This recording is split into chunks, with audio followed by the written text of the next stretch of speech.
Okay, welcome back everyone for our third week of learning together. And this week, up until now we've dealt already with somewhat with self-worth, somewhat with anger. Obviously a lot of these things requires specific scenarios. Everyone's scenario is different, exactly how to approach it, but the ideals are all the same.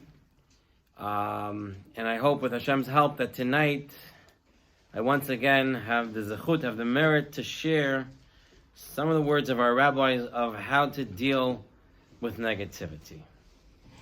Last night, on part of my research, I have a basis of where I was going to start my lecture and the shir, but I like to always listen to different things and hear other things and see other places and see if I can find something. And I heard a story told over by the late chief rabbi of the United Kingdom, Rabbi Lord Jonathan Sachs, and he shared an amazing story. Obviously, he has a British accent, so it sounds better. But I will say the story without the British accent, and the story is still the same. He started off the story saying that there was a middle-aged American Jew by the name of Max Goldberg. And Max Goldberg started to feel some palpitations of his chest, of his heart. He felt some pain radiating on his left side. And figuring that he has, or is probably going through a heart attack, got himself to the best hospital in the United States. That being at the time, Massachusetts General. And he ends up at Massachusetts General, and he's there for about a couple of days. And he tells the doctors that he wants to check himself out. He wants to leave against medical advice. And he wants to go to a hospital, a Jewish hospital in the Lower East Side. And so, a hospital is not a prison. They can't keep patients there as long as they want to sign the form against medical advice and they have their capacity with them, they're able to leave. And he arranges himself transport to this old run-down Jewish hospital in the Lower East Side. And when he gets there, one of the doctors sees him and says, "I don't understand, you have to explain it to me. Why did you leave Massachusetts General? It's the best hospital in the United States, they have the best care. What happened? Was it the doctors? Did the doctors say something, do something?" And Max Goldberg says, "Listen, I'll be honest with you. The doctors, they were the best doctors I ever met. Of the doctors, I have no complaints." So the doctor at this Lower East Side hospital says, "Was it the nurses? Did the nurses do something? What they mean?" He says, the nurses of Massachusetts General, they were angels. They were the best. I had no problems. No complaints of the nurses. Was it the food? Was it the hospitality? Was it the food? Was the hospitality?" And the guy says, Max says, "No, the food, the hospitality, everything there was perfect. Perfect, great." So then he said, "So then why did you leave? Why did you come here?" And Max Goldberg answers, "You see, I came here because here I have what I can complain about. There, I could not complain. There was nothing there for me to complain about. So I left so I can come here, so I can have what to complain about." The idea of the story. Yes, some people are addicted to it. Some people, they don't feel satisfied until they have what to complain about.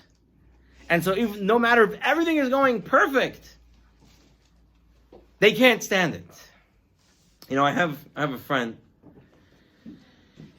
He recently got robbed.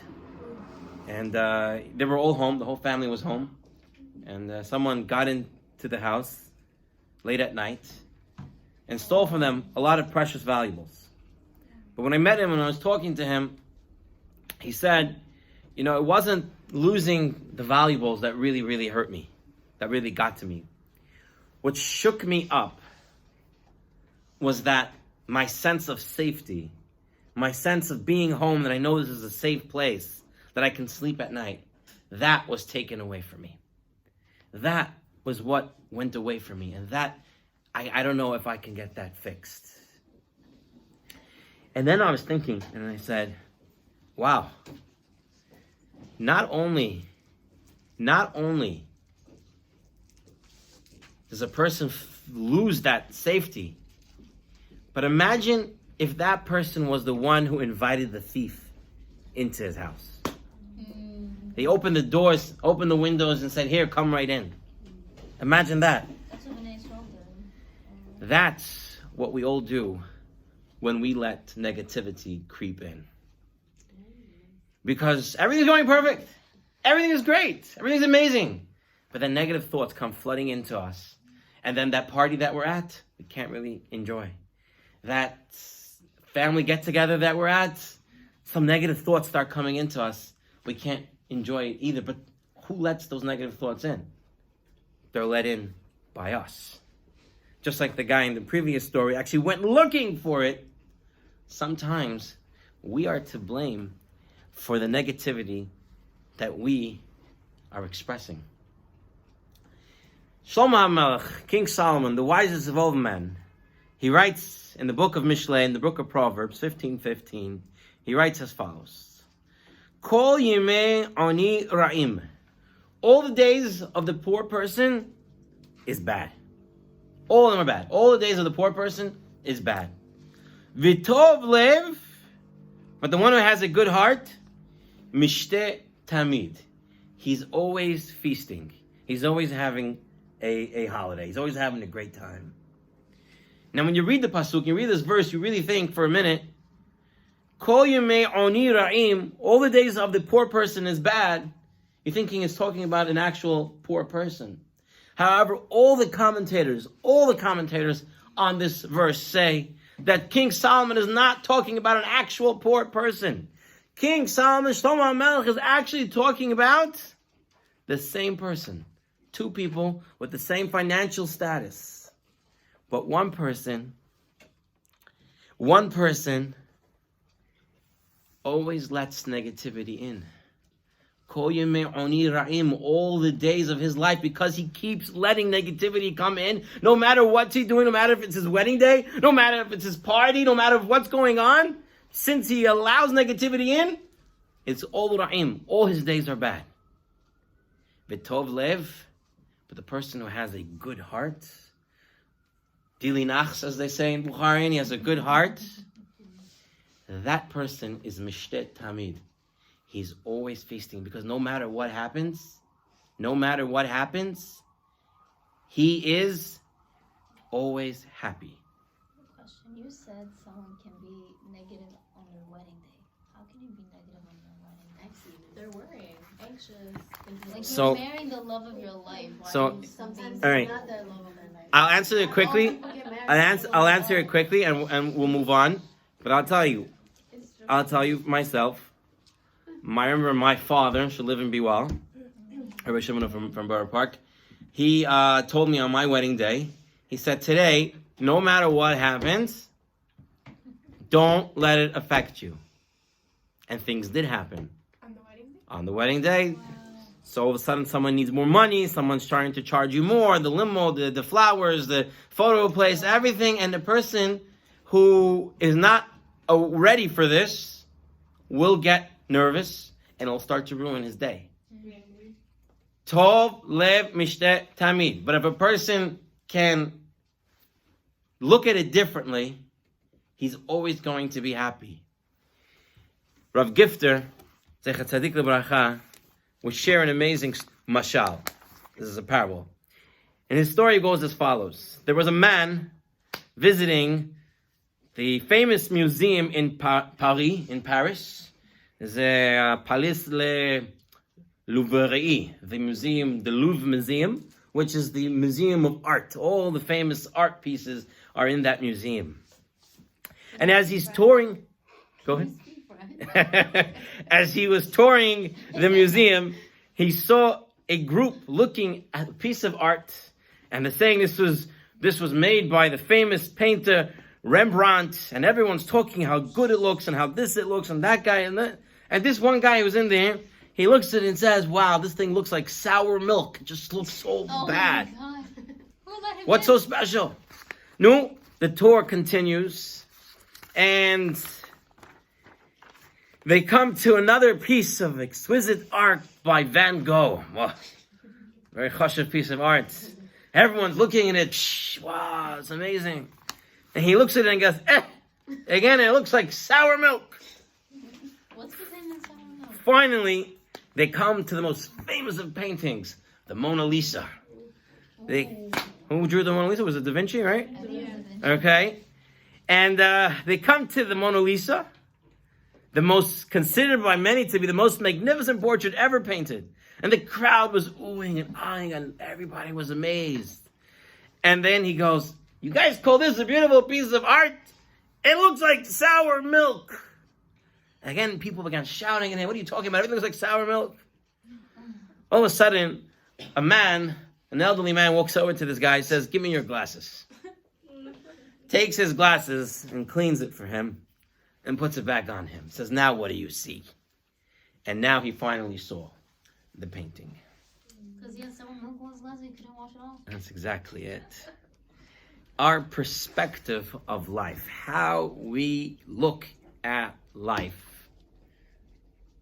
allows us to either enjoy life or to not enjoy it. Do we walk around with sour milk on our glasses and everything we see is sour and everything we see is bad? Kol yemei oni ra'im, all the days of that poor person who has a bad heart is always bad? Or do you walk around with a happy heart and always turn everything into a positivity, something positive, something that you can be happy about? Is there a chance to actually, I'm living with a person who always sees everything negative. Well, let's go into the story of the Gemara. The Gemara tells us in the Talmud Yevamot 63a, there was a rabbi.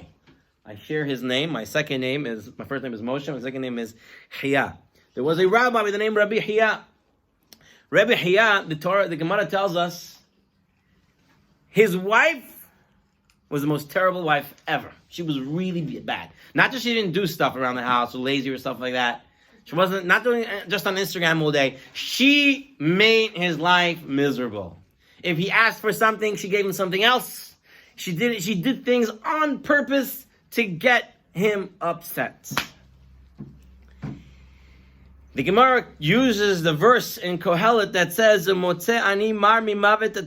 that she was worse than bitterness. That this woman who is any person who's very, very bitter, he's worse than bitter, worse than maror, worse than horseradish. It's terrible. You can't live with this person. How was he living? And now how did Rabbi Chia live with her? Listen to what the Gemara tells us. One day, Rabbi Chia is walking through the shuk. He's walking through the market, in the bazaar. And he sees a nice array of women's jewelry. So he stops by I need to get it from my wife. and he says, I would like this one, expensive piece. Please gift wrap it for me. One of his students are there and says, Rabbi, what are you doing? You're getting your wife a piece of jewelry? She's terrible. Everybody knows. The whole town knows that she's bad. And you're getting her a piece of jewelry? And listen to the words he says. He says, Rabbi says, Dayenu shemegadelot banenu letorah umatzilot otanu minachet. He says, it's enough for me that she's raising our children and she saves me from sinning. Wait, it's enough what? It's enough that she's raising our children and that she's saving me from sin. Now, how come he didn't say, I bought her a gift because sometimes she does laundry, sometimes she makes supper? The answer is that she never did the laundry. And she never gave him the supper. And the truth is, not only was she raising, he said she was raising our children, that children is her children. And he could have just never seen and appreciated that because he could have said she's raising her own children. But Rabbi Hiya says, she's raising our children. Instead of looking at the evil, Rabbi Hiya decided, I'm only going to look at whatever good she actually has. And that's what I'm focusing on. Was it heated towards him or towards children's way? Like if you have this attitude, your children will be Wait, it says instead of looking evil. evil person. Yes, but he was able to focus just on the good parts. It's hard to do. Sometimes people make it very difficult for us to focus on their good. But then the question is, how do you want to live your life? Do you want to be upset or you rather be happy? To be happy, you have to focus on the good. You said about instead of looking at the evil, we should look at what we have. Look at the positive that we have. Rav Pam, Rosh Hashiva of Torah Vedat. I was a young boy when I saw him. I was learning in Torah Vedat, and I remember seeing Rav Pam, a tzaddik. He passed away in 2001. He once said as follows. Everybody always talks about the elusiveness of happiness. How does a person reach happiness? What do you need to have happiness? Maybe 2 mansions, a couple of cars, a couple whatever different stuff, and then you'll be happy. But Rav Pam once said he read something that changed his whole impression of happiness. And this is the expression. And it's in quotations. The city of happiness. So the city of happiness is in the state of mind. Again? In the city of happiness is in the state of mind. Your mind decides whether you'll be happy or not. You decide how you want to live your life. Rav Smith says he knows 2 people. They were closest of friends throughout elementary school, throughout high school. And for years later, for over 40 years, they were friends. Very close friends, everything. One's negative, one's positive. And then one day, they got into a fight. They got into a fight so much that they wanted each other dead. All those 40 years that they lived together in happiness, out the window. Wow. And all they were focusing on is that one fight that they had. It was a big fight. But instead of looking it over and saying, we had so much good times, this one little thing, let it go. Instead of doing that, they harped on that one little evil thing. A lot of times nowadays people say, someone did a good deed for them and they want to pay it back. But then their Yetzer Hara, the evil inclination, comes into them and says, what did he do for you lately? Or what did she do for you lately? I was in Russian, they say, Davno ni prav, or something like that. It was a long time ago and it's not true. It's not the Torah way. Right? It's when you say it's a long time ago, that's not the way it's done. And the Torah, you have to look. You decide to choose what to look at. You can look, the person just now did something very bad to me. But all the years I knew him, all the years I knew her, all the times I was with them, all the times, we had good times. So now you get to choose. Do you focus on that one negative or 2 negative? Or do you try to focus on what's positive? Listen to what the Torah tells us.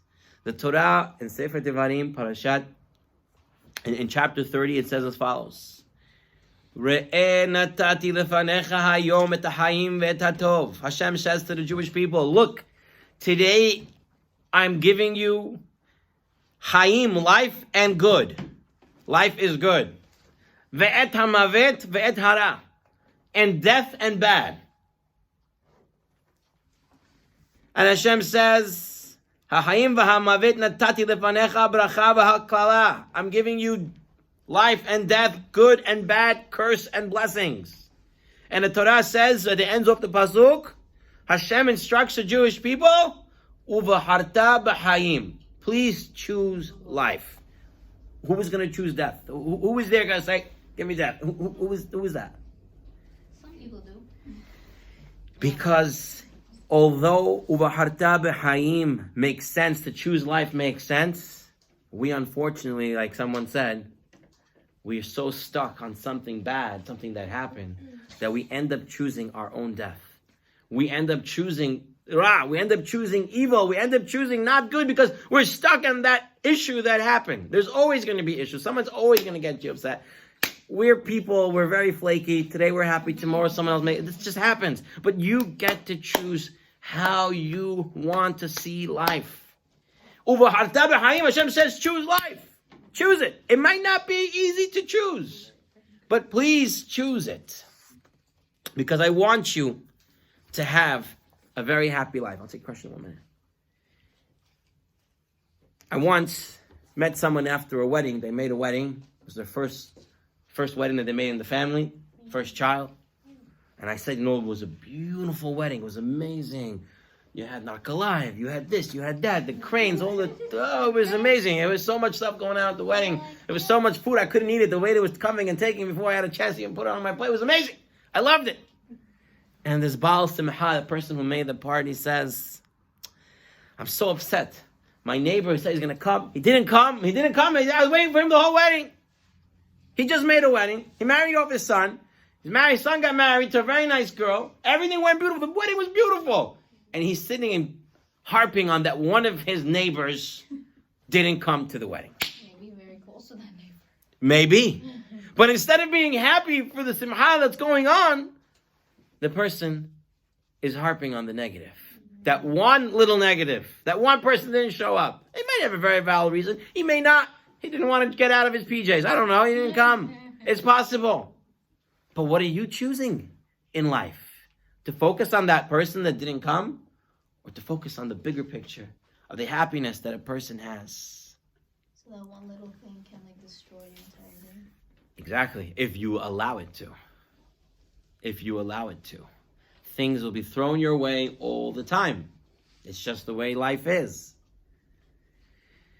You have to do what's called happiness training. Train yourselves to be happy. And I'm talking to myself as well. Happiness training. It's something that you got continuously to do because it's very easy, especially in our life, in the environment that we live, especially here in the United States, especially in New York, this fast pace and everything. There's no time to really stop, think even about why we should be happy or what we're doing in life. It's just come, go, work this back and forth. There's just no time to stop and think. That's why Baruch Hashem we have Shabbat, at least one day a week we can stop and say, okay, what's going on in my life? I'm turning whatever age and I'm moving on and this and that. And so you really have to work on happiness training. The Torah tells us, a very interesting mitzvah. The Torah tells us that if you shachted an animal, and the animal is not kosher, they look inside, they check the lungs, they see something's wrong with the animal, you can't eat this animal. What were they supposed to do with this animal? The whole food stands. To the hollow food stands, they did do that. But let's say a person had a farm. So he didn't just buy the animal and shechted it, but he had a farm, he had animals and he had other stuff on the farm. He's supposed to give it to the dog. The dog. That's right. The Torah tells us, La kelef tashlichun oto. It says that when you have a basar terefa, if you have a teref, you have a non-kosher animal, you give it to the dog. How about the dog is Jewish? Now, why do you give it to the dog? Yes. Is it because when we left Egypt, it's like an appreciation? That is true. That is true. When he left Egypt, the dogs didn't bark. So as reward, they get the meat. You're 100% correct, but I want you to hear what the Da'at Zekinim also has to say on this. The Da'at Zekinim says, you want to know why you give it to the dog? He says on the farm, the dog is the guard for the rest of the animals. You have the guard dogs. Now, when it says terefa, when actually the Torah says terefa, when we say treif, teref, we usually say something that's not kosher. But the actual word terefa means to be torn. An animal was torn by another animal, so he dies, or will die shortly. That's known as a terefa. And the Torah says that animal that's torn, you have to give to the dog. The Da'at Zekinim says, you want to know why? Because the dog was supposed to be watching to protect some other animal to come and hit and eat the cow or whatever, kill the cow. The dog didn't do it. He fell asleep. So now the owner can be upset with the dog and say, I hired you to guard my farm and you let this wolf get in here, or whatever it was. So the Torah says, you know what? No. How many nights did the dog not sleep? How many times did the dog protect? One time he messed up. Give him the meat. From what he messed up, he gets his reward. Because of every other time, then it happened that way. The Torah is teaching us how to look at things that happen. It's one time the person did something wrong. Who knows what was going on in his life at that time? Who knows that was happening? Focus on what's good. Focus on most of the time. But like in a farm way, if the wolves are actually going against the herd, they actually only attack the weakest one and the sickest one. So actually, they call as doctors. Like they take away the sick ones. So if the dogs did not do their jobs, then you have to give this to. If the wolves did not do their job of cleaning up the herd, then you give this meat to the dogs. I hear you. The idea is still the same, that we have to look at the overall picture rather than focusing on that one time that something happened. The pasuk tells us, "V'samachta b'chol hatov asher natan lecha Hashem Elokecha." You should rejoice with all the good. B'chol hatov, the Torah tells us. It doesn't say with some of the good, not with pretty good, not a little bit, but yet with all the good. Meaning that you should understand that everything that we have is great. So say that.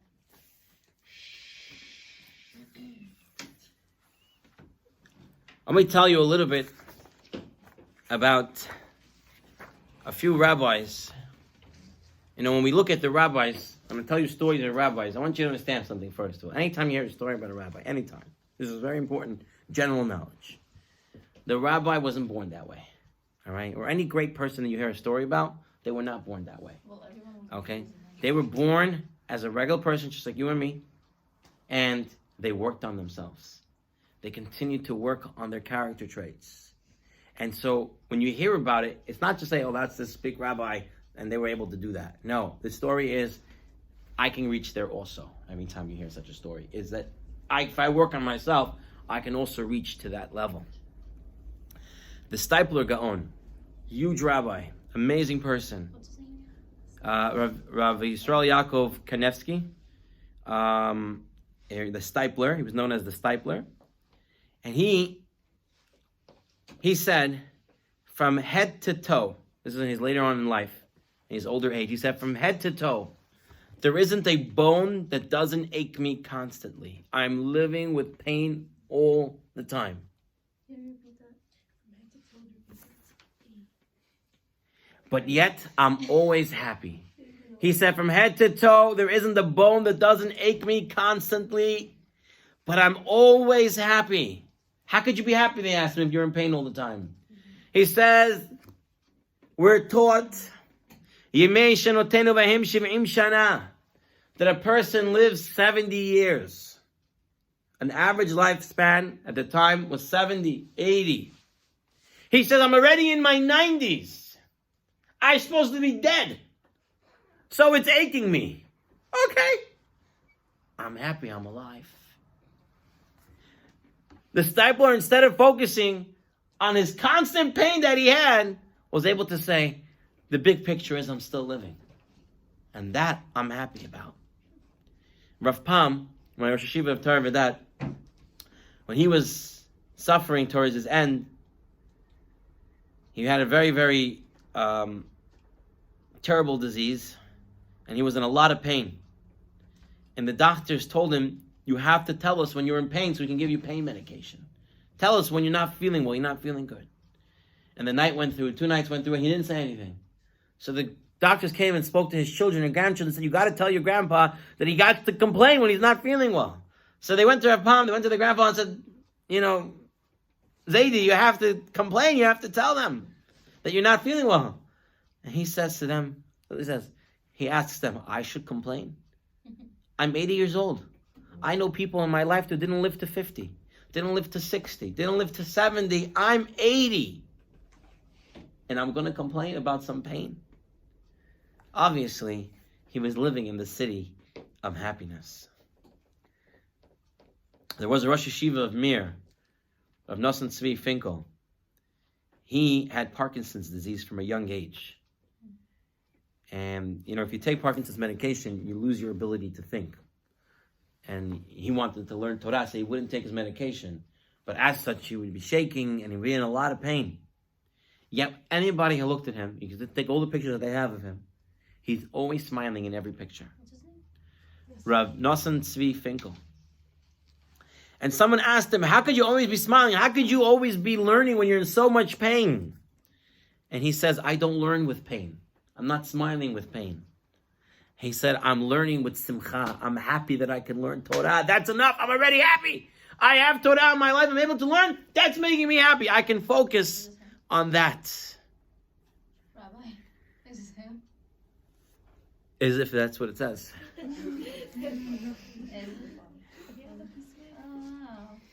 Rabbeinu Yonah in his Shari Tshuva, one of the Rishonim, one of the earliest of sages, writes as follows. There was a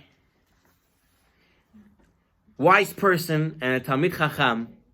They were walking together and they came across a dead carcass, a dead animal on the street. And it was very stinky. It smelled a lot. And the student, so it was the rabbi and the student. So the student says, "Oh, how terrible it smells! It's food. I can't take it." And his rabbi says to him, "Look how white are the teeth of this animal." Two people looking at the exact same thing. One complains about the stench, and the other is able to say, "Look how white are the teeth of the animal." What do you choose to look on? What do you decide I'm going to look on? You have a cup half full, or is it half empty? You choose how you see it. Is it half full? Is it half empty? You decide how you want to look at it.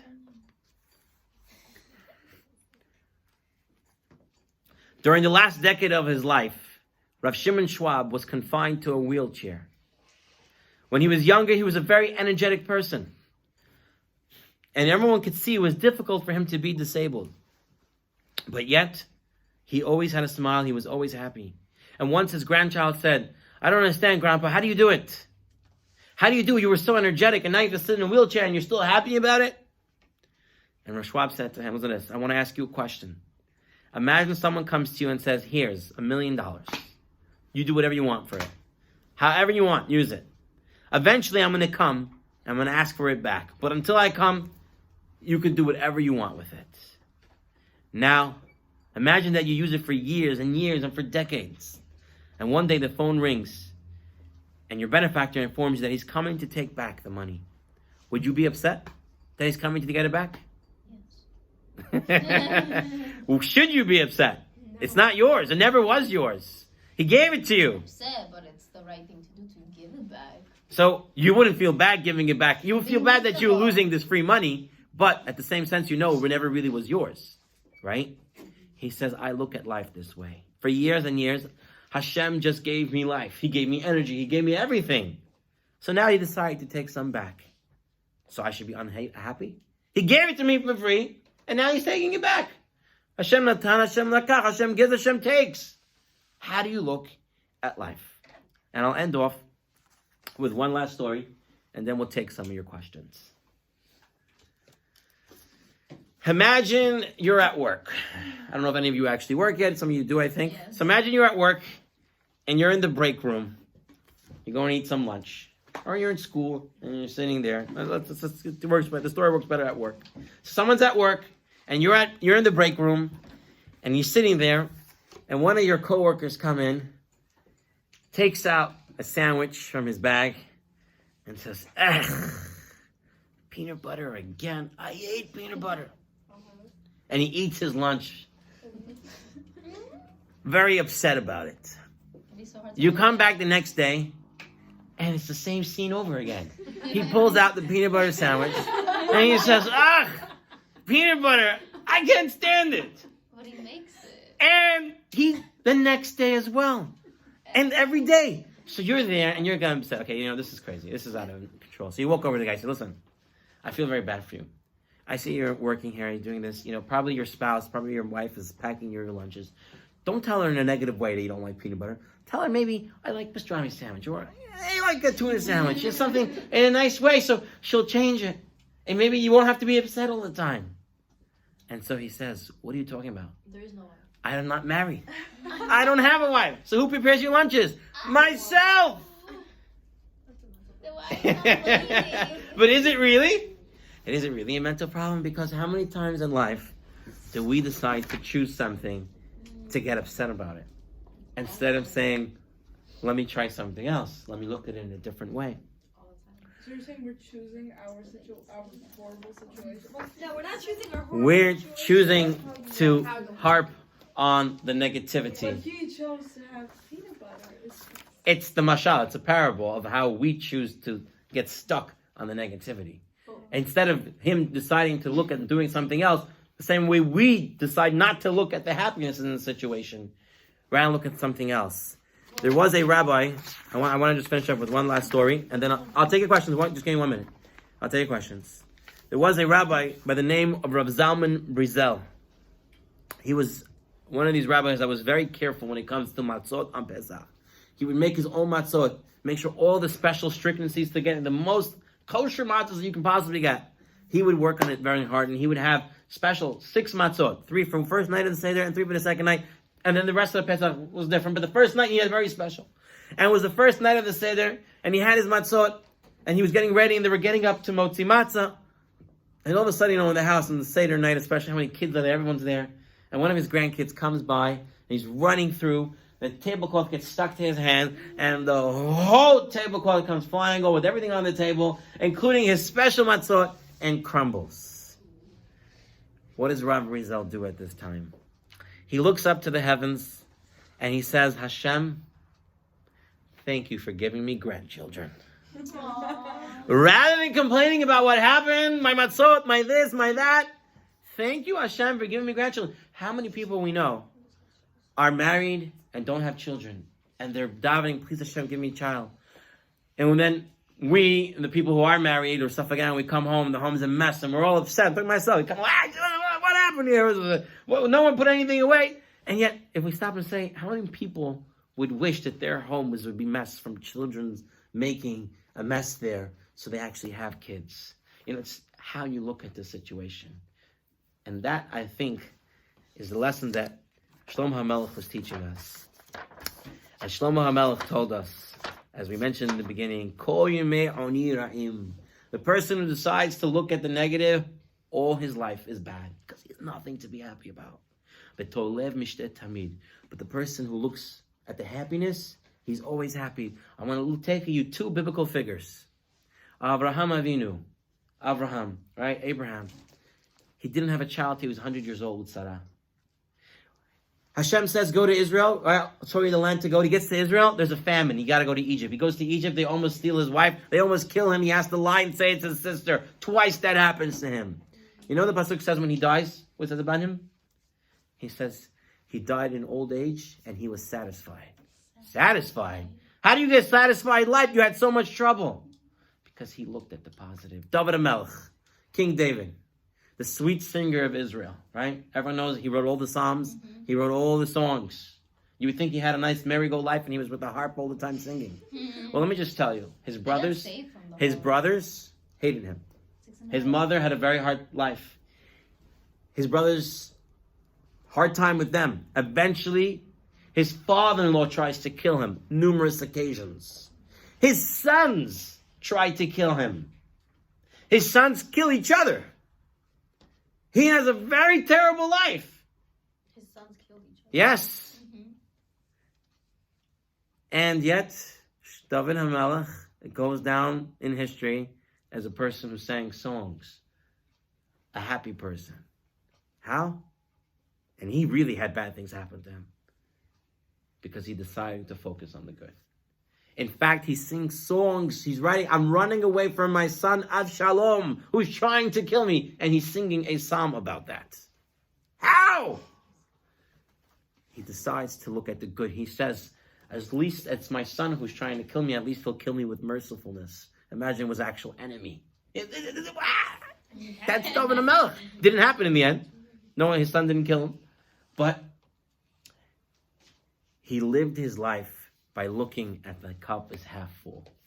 It's tov live. I'm gonna have a good heart. I'm gonna look at situations happy. I'm gonna try to find a way that it should be a happy life. Because, ladies, it's really in our choice. What do you want to do? How do you want to live? You are the decider of your life, happy or not. Sometimes we get into be not happy, but when you realize that, try to work yourself out of there. Say, okay, I know this is happening. I know I'm getting upset. For what? And then work your way through. It doesn't come overnight. It won't come overnight. But now that we have these ideas, and I think many of these you already knew, just put them together again for you. Like I said last year, I'm saying any new insights. I'm just reminding you of stuff we already know in order for us to be enabled to use them. And may HaKadosh Baruch Hu help us, like we say on the Seder night, we sang the famous song, Dai Dayenu. The word Dayenu means enough. We're saying, Hashem, if you just did this, it would be enough. If you just did that, it would be enough. That's the way a person has to look at life. Dayenu. Hashem, whatever you gave me up until now, it's already enough for me to be happy. And if we went with that mindset, we will be very, very, very happy. I'm going to close this year and